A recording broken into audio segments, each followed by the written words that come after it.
Okay. All right, hello, metal maniacs. It's the Meista from Brews and Tunes. Cheers. I am beside myself with excitement today. I am chatting with the one and only lead guitar player of the mighty Jag Panzer, Mr. Ken Rodarte. Hello, sir. How you doing? I'm doing fantastic, Victor. How are you? I'm great. I'm great. I'm having a tasty brew, and I am chatting with one of my all-time favorite musicians. So yeah, today could not get any better, I don't think. So yeah, this is good. Yeah, so well, I guess first off, I should address the elephant in the room, which is that we're both wearing the same t-shirt. Absolutely. Not planned. This was not planned. Well, But yeah. I figured since you had seen us in Rotterdam and that was the tour that you saw us on, and this is closest to me when I did my laundry yesterday. I I figured I would just wear it again. Yeah, I was kind of in the same mode of thinking, same yeah, I thought, oh, I should wear my Rotterdam t-shirt, and that's Great fun. mind, like. Exactly. So you guys just like literally just got back from touring Europe, and some really big shows, some big festivals over there. So I'm sure you're exhausted, but so thank you again for doing this interview. But yeah, how was that? How was the tour? I've seen some amazing photographs. Well, it's never long enough, really. You start getting a stride, and by the time our last show happened, we were ready to do 10 more. Hmm. We were all starting to lock in and that kind of thing. But it was fantastic. Every festival experience, the three that we did were super amazing. And all of the club dates in between were also super amazing. Nice. People ask which one's the better one, and they're just different animals. And every gig to me and all the people that were involved and the audience, it was just a great experience overall. Nice. And which for the listeners, which were the three big festivals that you guys played? Well, the first one was Headbangers Open Air near Hamburg in Germany, and that was awesome. That was a 3-day festival. And then the middle festival was Wacken. August 5th, Saturday is when we played. And then the final one, the final bookend was Alcatraz in Kortrijk, Belgium. We played on the 12th. And Nice. then the band, uh, except for Eric and myself, we went home the following day on the 13th. And then my better half met me out there, and we stayed till the 17th. Oh, And excellent. the three of us, Eric, myself, and she, came home on the 17th, which was 2 days ago. Nice. Oh, that sounds amazing. Yeah, and Uh, those Fantastic. three festivals are, those are, bucket list festivals for me. I someday I got to get over there and see, and hopefully when Jag Panzer's playing. Yeah, So, absolutely. And they were bucket lists for me, but to actually go there and play as well was pretty intense. oh, I imagine. I would imagine. I can't even. I can't imagine. I can't imagine like just looking out at that sea of people has got to be mind blowing. Yeah, it is pretty mind blowing.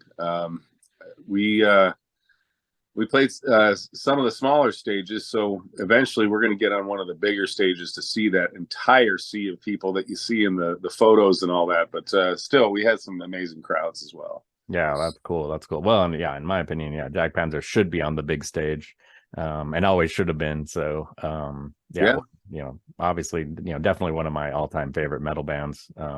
Yeah, so yeah, let's talk about that. Let's, the fact that you are in Jag Panzer and you are a member. So the first time I met you was back in like I think 2018 when you first started playing with the band as a live musician.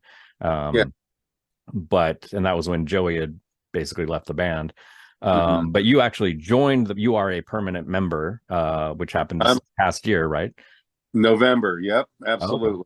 Uh Nice, huh. nice. So that must have been, I mean, pretty exciting. And I mean, I think we all knew that was coming, especially having seen you play live with Jag Panzer. It's like, okay, this guy, Ken has to be in this band. You fit so well. And not just, I think, both personality wise and also just your playing, I think you fit the band just beautifully. I mean, it just feels like you guys just mesh so well.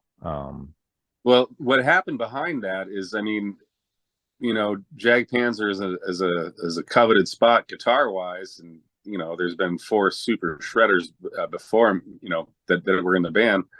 And I always do this. I lost my train of thought. What I had advantageous to me was playing with them as long as I did. I had to learn the solos by each one of these guys. Oh, wow. To test my ability anyway. And so I had my homework done in a way. So, I mean, I was trying to play Chris Roderick's stuff, and he has a very diligent classical technique. Joey also is very neoclassical, but he has more of a pentatonic-y kind of loose feel. Chris Koska and Christian Lassie are also very, very talented. One of my favorite solos to play and learn was the Chain of Command solo. Oh, so I have the advantage of playing this stuff live for a few years before I was asked to play in the band. And so when I had the opportunity to record the Hallowed, not only did I have the background of the different styles that I've been, messing with, and that I was able to kind of converge it and then put my own style to kind of, glue it all together.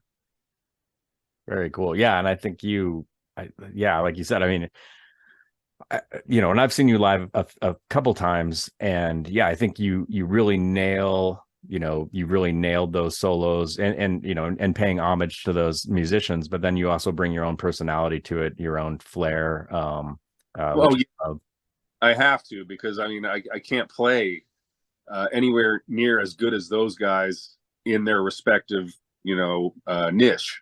So I do the best I can to with varying degrees of success.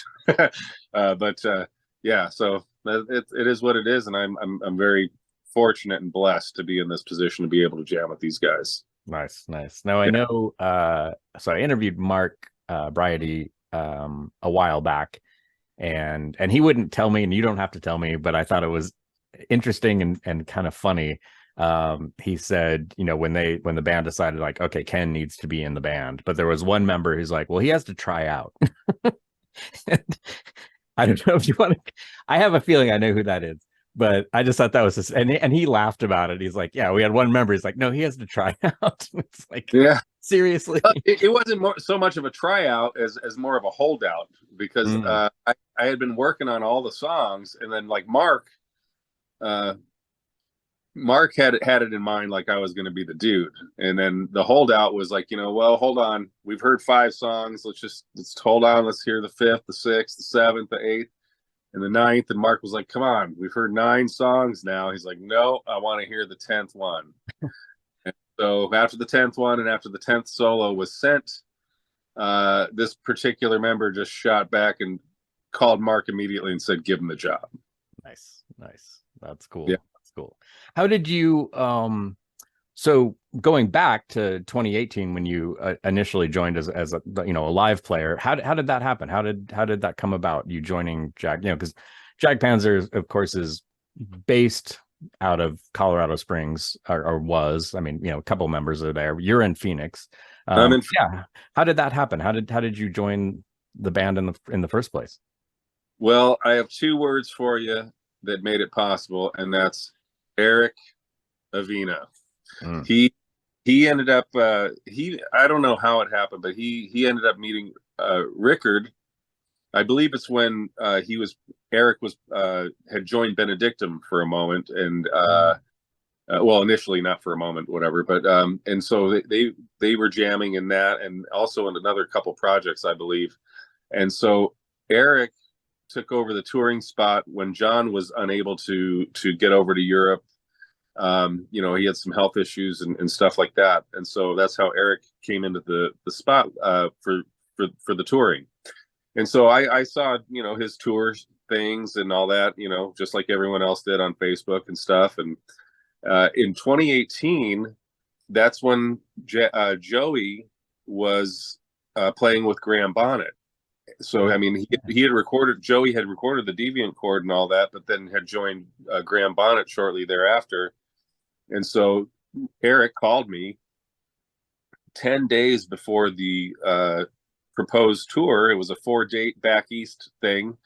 And he said, "Hey, can you learn 13 songs in 10 days and take off?" And I said, "You know what? I can." And so, I mean, obviously, I didn't have all the solos down or anything, but I got the songs down, at least beginning to end with all the rhythms and everything, and did my best in the short time that I had on the leads. And that's how I got the spot. Was Eric had mentioned me to the band, and so I got the invitation. I called Mark and left. I didn't speak to him directly, but I left him a message.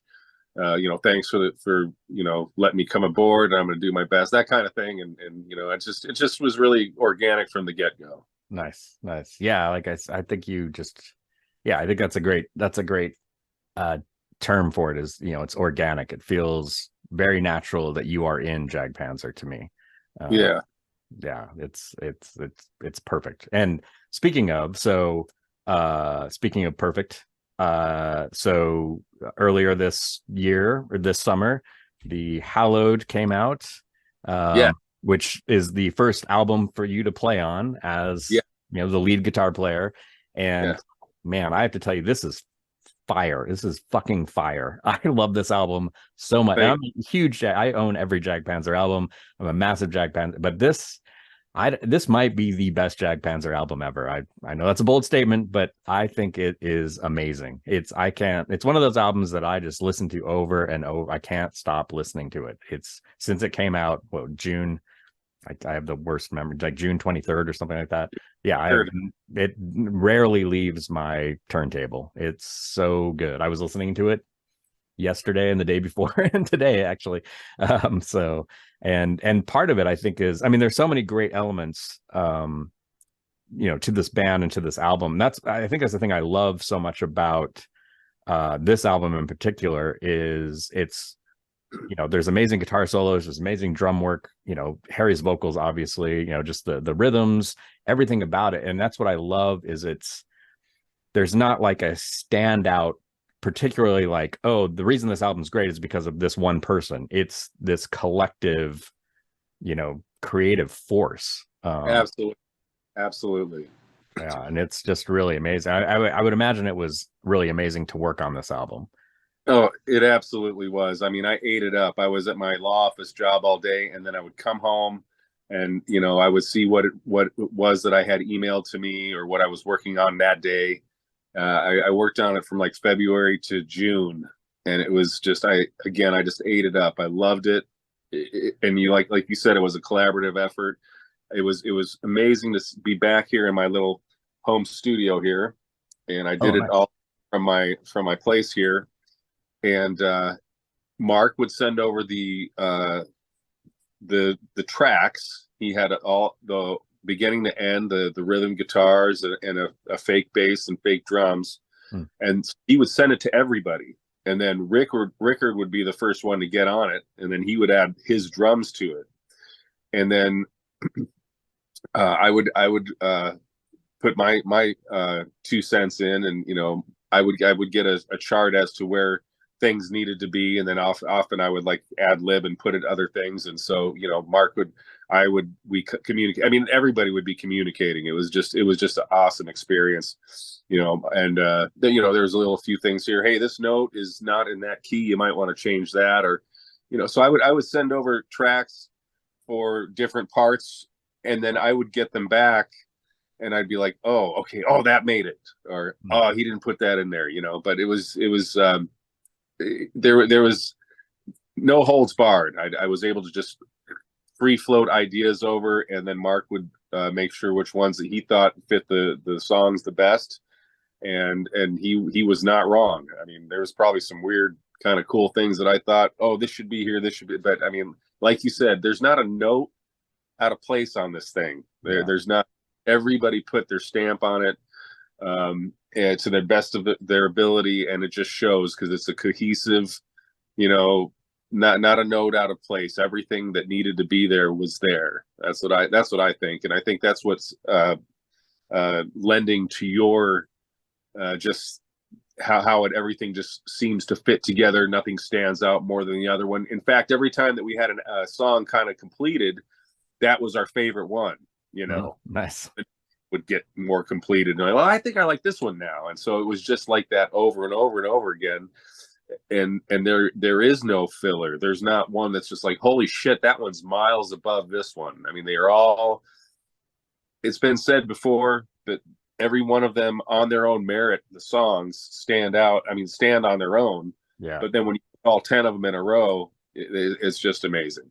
Yeah, it's incredible. Yeah, and it's cool that it's a, you know, a concept album, you know, from the, you know, insanely creative mind of Mark, you know, and lyrics of, you know, of Harry, of course. But, you know, like Mark's just a visionary. I've always found him to be such a visionary in the way he approaches music. Oh yeah. Yeah, yeah. he's I like to call him I like to call him the quarterback, you know. He's the one holding the ball in the beginning, and then he and Rick took off with the story with the animals, lended it off to Harry, and then he came up with a whole story, you know, adding more stuff to it, and that's what got the whole ball rolling. Nice, nice. Do you have a, I mean, you mentioned that, you know, as you would listen, you know, as you guys would record a track, like, oh, that's my favorite. Do you have a favorite track on the album? I don't. Okay. I don't. I can share that. I mean, I really, I think Dark Descent was the first one we got. Oh, okay. Nice. So that was my first solo that I came up with. I got to say, a lot of these solos, I really didn't have to work on per se. A lot of them came out creatively in bulk. And then I refined a bunch of them. I mean, and how much detail per song you want to get into, I probably could. But, you know, like for example, the Dark Descent solo, I had it all written out and everything, and I only changed a few different things to kind of curtail. In fact, I just changed a few things because I wanted to be able to play it better. I had a few ideas of how I wanted it executed, but it just didn't sit well with my fingers, so I rounded a few edges is all. Nice. Nice. Yeah. I love well, I mean, I love the whole album, but I kind of a big standout song for me is Stronger Than You Know. But then yeah. I think the guitar solo in Onward We Toil is magical. That one hits me. I love that guitar solo. That guitar solo came out of nowhere, man. I could probably pull it up on my computer because I you know, recorded different things because I was sending Mark the videos. I wasn't sending him tracks initially. Oh, because wow.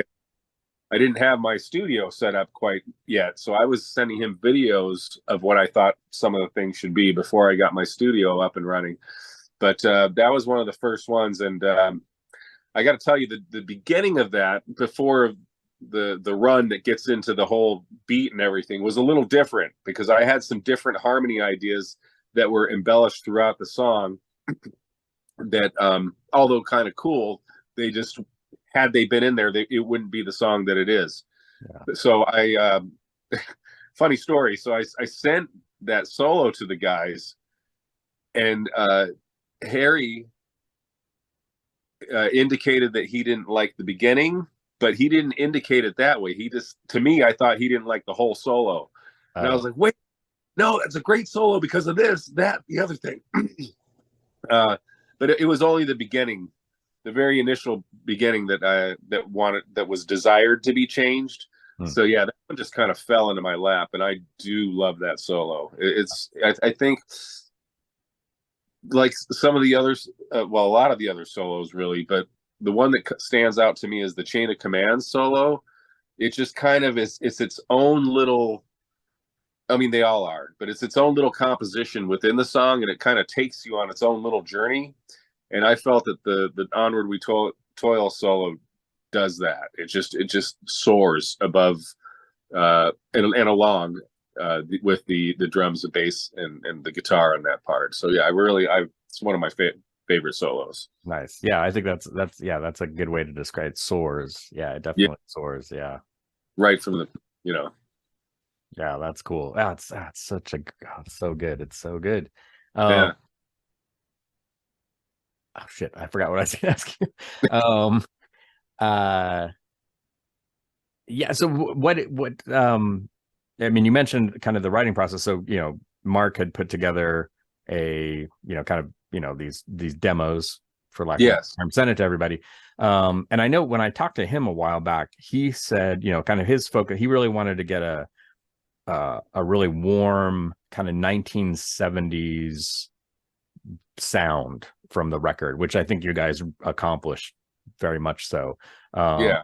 And even to the point that he said, like using tube amps and just kind of, not, kind of more of that, that the kind of earlier recording. I mean, even though, you're obviously using modern recording, but just trying to get that warmth of the, like of UFO and Uriah Heep and that kind of, but heavy and I think you guys really accomplished that. And I would imagine that was a fun undertaking, just, trying to get those tones, kind of digging in and getting those kind of tones.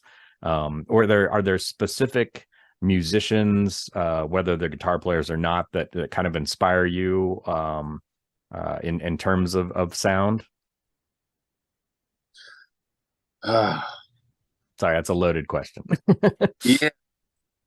I don't really go into. I was more focused on the composition of it, really. Oh, okay.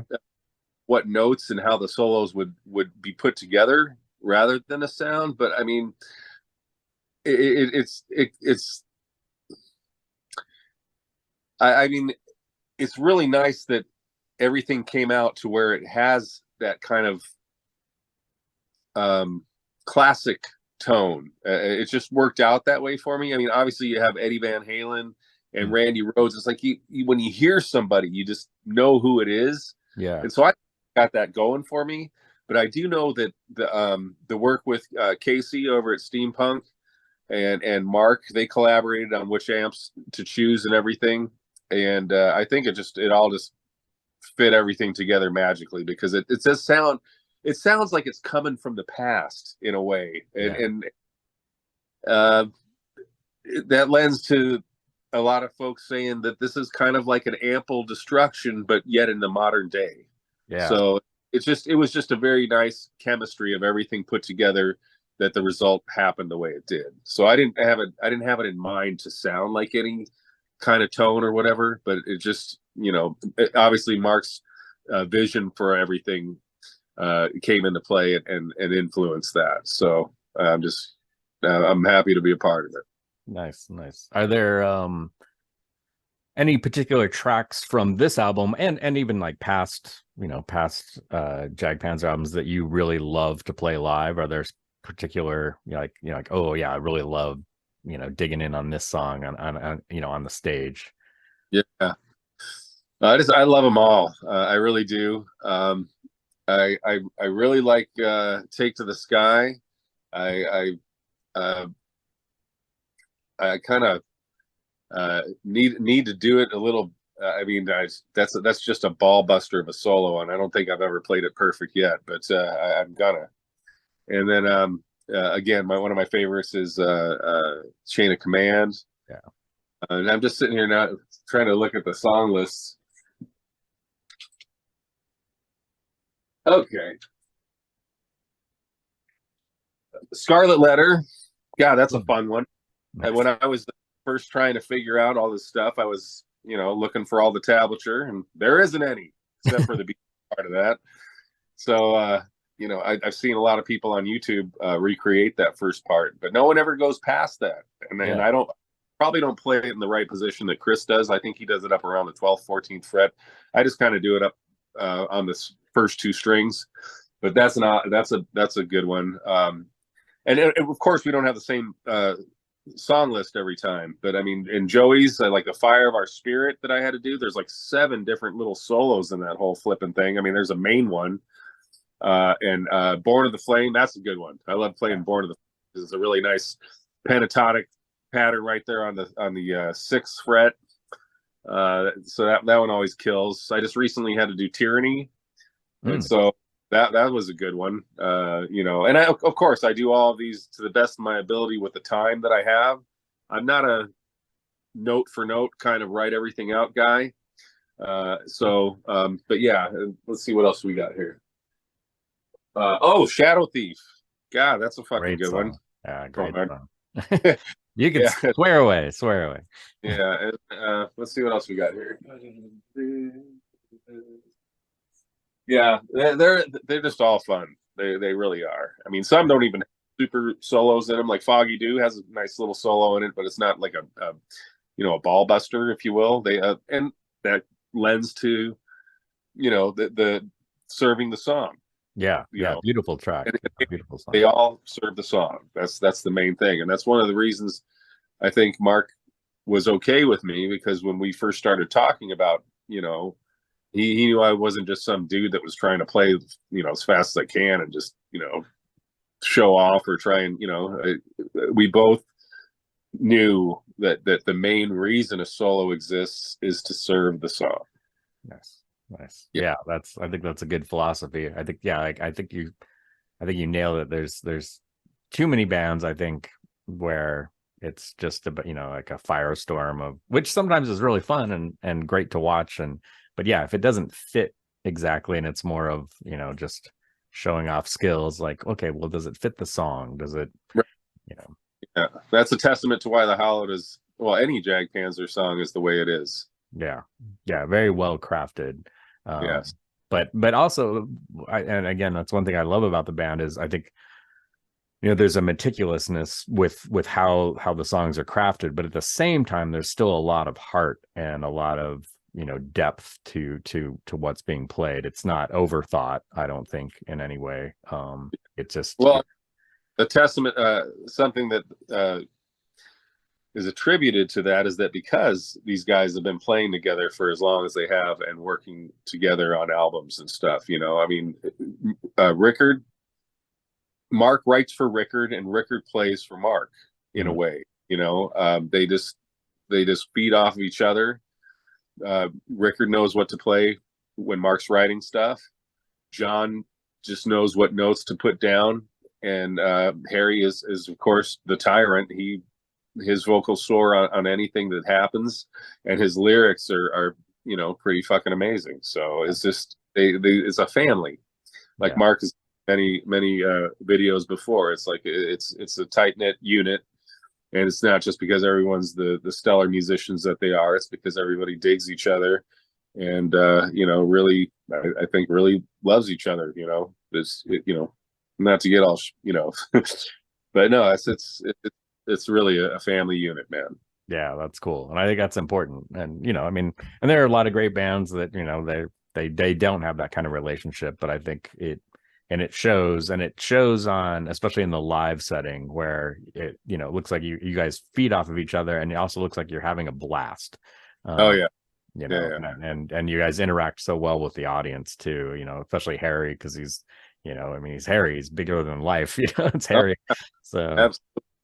Yeah, but I think you all have that kind of presence, where it's just, when I saw you guys in Rotterdam, it was yeah, I mean, I've seen the band in Colorado Springs, was also an amazing show, but that Rotterdam show, I don't know what it was. Maybe it's because I was in a foreign country seeing one of my favorite bands ever, but it was magical. It was just, you guys were on fire. It just, I was, yeah, it was one of those shows where, like, to get all mushy too. Like, I was like choked up a little bit, like, especially certain songs that I had never heard live, like old songs I had never heard live. And I'm like, whoa, this is amazing to see this and to see, these Dutch people singing along to every lyric. And, oh yeah. Yeah. It's we get to do this, it's not like, hey, I want to be a musician. I want to go out and do this, and I need to hire these people so that I can do.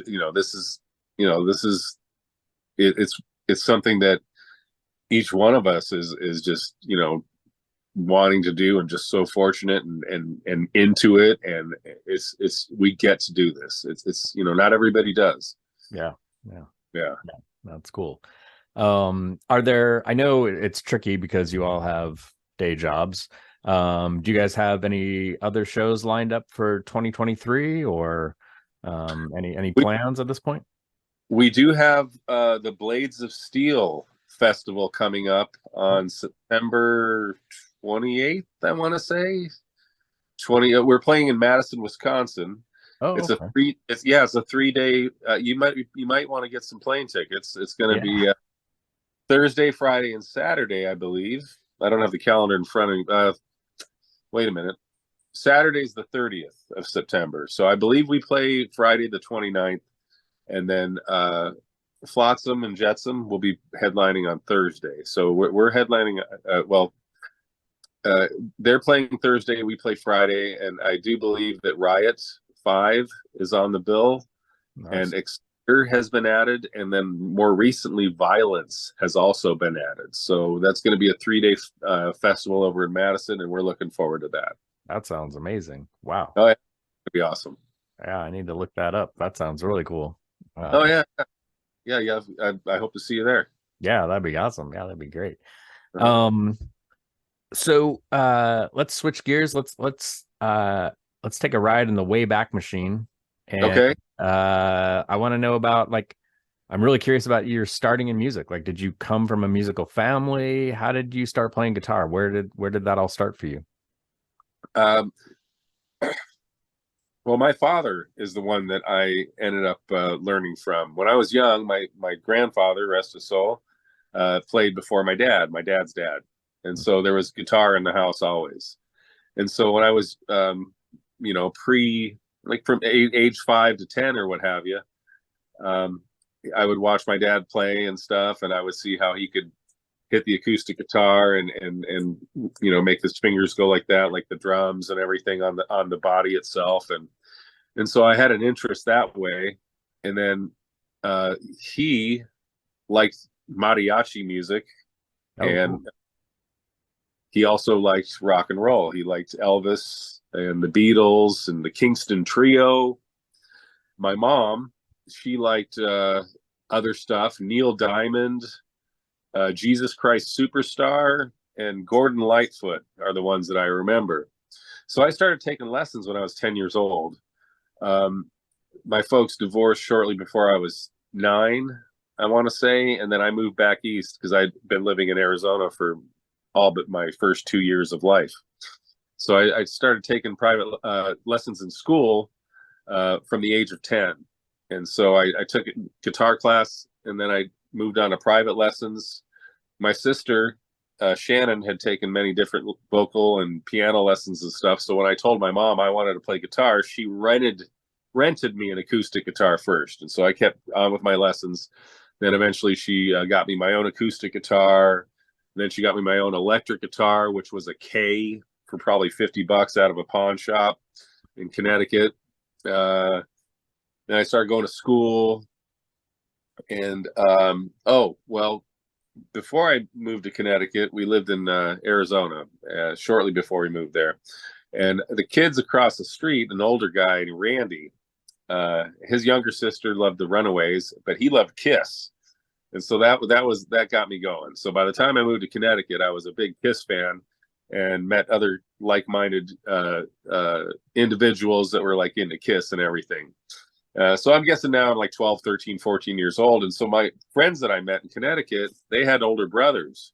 So then I started learning about Foghat and Aerosmith and Rossington Collins and Ian Hunter and Rick Derringer and the Ramones and all these kind of different influences. So I was a Kiss fan all the way up until Unmasked, diehard Kiss fan. In fact, that's the first concert I ever went to was Kiss with Judas Priest opening up in 1980.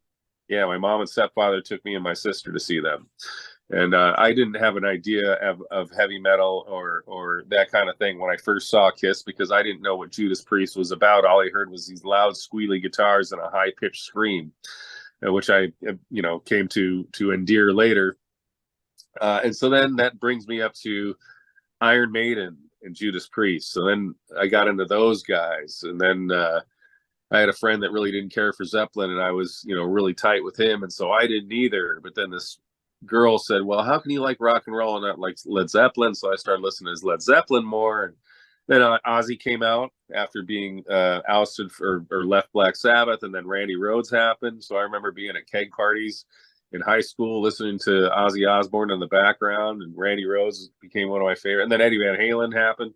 Yeah. So or vice versa around the same time. So yeah, I was a big Eddie Van Halen, Randy Rhoads fan, and I just kept with my private lessons. I even took some classical when I was returned to Arizona in like sophomore year. I was after that. I in college I took some classical, but yeah, and then I just always just stuck with it, and so yeah, I just started learning on my own, and back then we didn't have YouTube or tablature or any kind of things like that. So I think tablature started happening when guitar magazines started putting it out there, and so I was learning more and stuff. So, but yeah, that's how I got going, and that's how I do it today. Very cool. And I know you. I don't know if it was your first band, but I know like kind of early you were in Troll. Yeah, my first band was called Aurora, and we played in my garage downstairs with a drum set made out of suitcases, and I rolled a fence for a hi-hat. So so that was, but I mean, actually, my first band was called Sweet Evil. Sweet Evil. When I was in middle school, it was me, a drummer and bass player, and we had some gigs. Oh, nice. Actually, yeah, I played through a Fender Champ, and I remember opening up for these guys that already knew about Iron Maiden. They were kind of chuckling, wondering how I was going to play because they had Marshall Stacks already by then. They were a little older. We were playing like the Kinks and stuff like that. I think we played You Really Got Me and everything. But the fun part about that band, and I was a singer, a guitar player, is that we opened up. We played some gigs for these German exchange kids that came over in Connecticut, and so we were playing for them in like some like a VFW hall kind of deal, and they were all. So we were just drinking right along with them, and we were totally underage. So Sweetie, named after Rick Derringer, was my first band. But then, yeah, Troll was what happened when I moved back here, and I was in high school in Scottsdale, Arizona. I met Nick Rivero, who played the bass and sang, and then Mike Grant, who played the drums. And yeah, we were off and running, and we're playing the Mason Jar here. And we opened up for Omen, we opened up for Manowar, we opened up for Sacred Reich probably about 4 or 5 times, and once for Flotsam. Nice. And we put out one demo tape, and then we kind of disbanded right around, I want to say 91, something like that. Okay, nice. Yeah, and that demo tape, the was it Time Tells No Lies? I think Yes, that's the title, right? That's right. Hard to find, but well worth it. That is a killer, and it's amazing that it's a demo because it's solid. It's like, it sounds great. I mean, it's raw, which is one of the things that I love about it, because it's almost more, not to get into the genre game, but it's almost more like thrash metal. I mean, kind of power thrash metal almost. It's got some really cool guitar work on that. I mean, I think that's, that album for me, that I think it's the guitar work. Your guitar work really shines on that album. Especially when you're a kid. It's a like 19, 20, something like that. But and well, at the time there was a lot of thrash going around at that time, so it stands to reason that some of that feeling might have got on there. We were when we did parties and stuff, we played Iron Maiden and Judas Priest covers quite a bit, along with our original stuff. So but yeah, there was a lot of thrash around us. Sacred Reich had just was formed and did a lot of stuff like that. And Eric was in a band called Tynator. I think they were more heavy and thrashier than Troll was. So it was a good time for sure. I mean, it was proud to be part of it. It was a little soundtrack to my youth, and now it's like available to anybody, so it's kind of fucking cool. Yeah, it is. It's amazing. When we were, I think we're similar in age. It's amazing, how hard it was to find, and, there was the tape trading and all, trying to track stuff down back then. And now, push of a button, you can get anything. And, and especially, you look at like the, kind of pre-internet or pre-music, like pre-Spotify, all the streaming stuff. Like, it was so hard to find like American traditional metal. Like in the 90s, it was impossible to find any, like Omen. You mentioned Omen. Like, you could not find anything on, from those bands. Now it's, it's great. You can find that stuff. And the cool thing is a lot of that's being reprinted, on vinyl, which, near and dear to my heart. So, well, this stuff was happening about the time that Jag Panzer was forming. The Troll was I think they formed before Troll, but you know, and Mark has mentioned in many interviews and stuff that, you know, that's why we're doing that's why he did the old school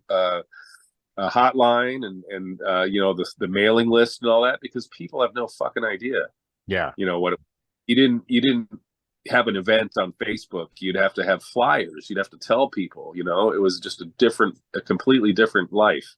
Yeah. Yeah. I thought that was Cool. I was uphill both ways. And yeah, I mean it does, yeah, it does, you know, I mean, yeah, my kids, they're in their 20s, and yeah, it's like sometimes I feel like, oh yeah, I'm the old guy screaming at the clouds, but it's, yeah, it's they don't really have a concept of that because they've grown up in this internet world. And you know, yeah, you mentioned the promotion for the Hallowed, Jag Panzer, the Hallowed, and yeah, that was brilliant. That was cool. And I don't, it's probably hard to see, but yeah, I've got up above me, I have all the postcards. yeah. I thought that was amazing. And the comic book, right over here, the comic book, which was, yeah, it's brilliant. I thought that was such a cool, Oh and yeah. that kind of harkens back to the old. I remember, you know, like, and I still have some, like the, you know, the Kiss comic books and Alice Cooper comic books, and Absolutely. I have mine, but I haven't properly been able. I haven't. Oh, whoa. Okay. Sorry. I haven't had a chance properly, but all my Jag Panzer stuff is right there. oh, nice. All everything. I got to find room here to properly display everything. But I mean, that's a testament to Mark, man. I mean, we are all of us in the band are super, super fortunate to have Mark. I mean, he's super smart. He's, you know, just a super person. And I think the Hallowed, the album is what it is and the music is what it is, but to have all of that leading up to that, Yeah. you know, that Mark's brainchild, Mark's baby, and it just to have all that stuff coming out and everybody being excited for it, it made it exciting to be in the band. Yeah, oh, you know, sure. Yeah. I don't know if I've been more excited for an album release ever. Like it was, and I think in part, as you said, you know, just the way he marketed that with the postcards, and you know, just because, yeah, you know, I you know, I work from home, so you know, I see the mailman come, and I go outside, and you know, there's a cool postcard, and this one glows in the dark. like this is the coolest thing ever. yeah, it's not just stuff you're getting; it's stuff that does stuff or Yeah. is stuff. So I mean, yeah, that was just great. Yeah. It's super awesome. Yeah, beautiful artwork. And yeah, and you mentioned the hotline. Yeah, so yeah, postcard with the phone number, and yeah, it looks like a flyer, you know, I mean, Yeah. you know, like on a phone pole, and you know, stapled to a phone pole, and you call the number, and you know, I think it was every week or every other week, it was a different band member with a recorded message, and like, this is brilliant.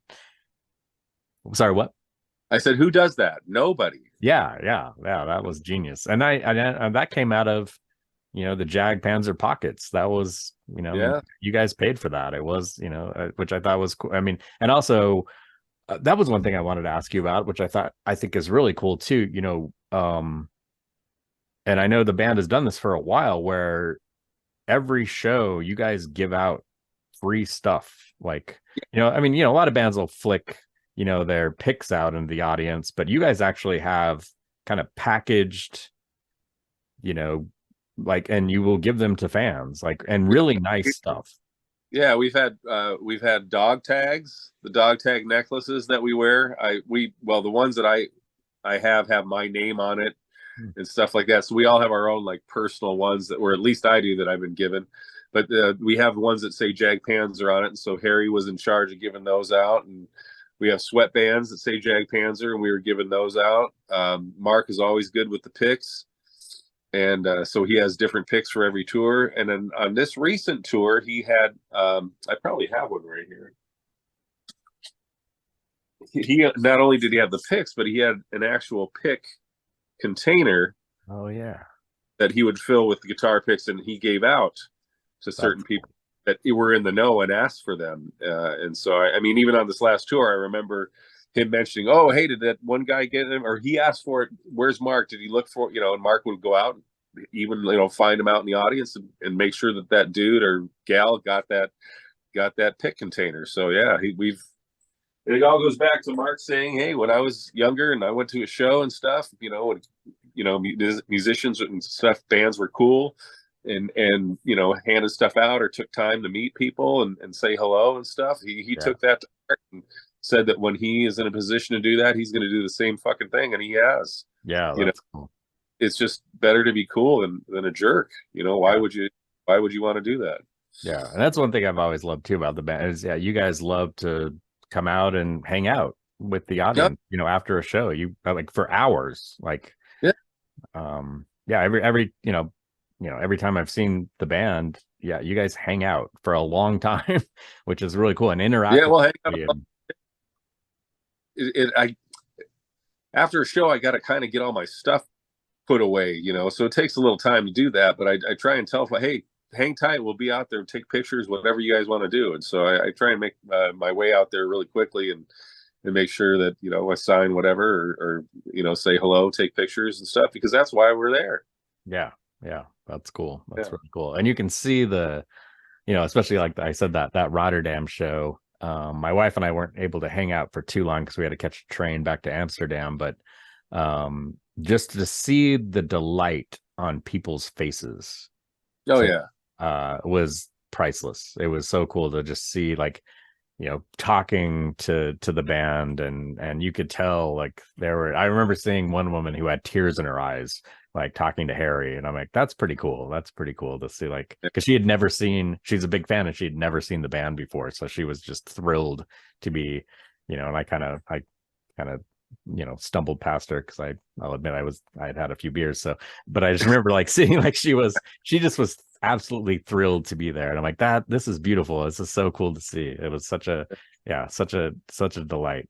Well, Ken, this has been amazing chatting with you. Thank you so very much. For everybody watching, if you look in the description below, there are links to Jag Panzer's Facebook page, their webpage. And if you do not own the Hallowed, the latest album by Jag Panzer, you need to go get it right fucking now, because it is one of, if not the best album of 2023. It's definitely in that top 5 for me. It's phenomenal. And I do not say that lightly. It is fantastic. So yeah, thank you again, Ken. This was amazing chatting with you. Absolutely, man. Anytime.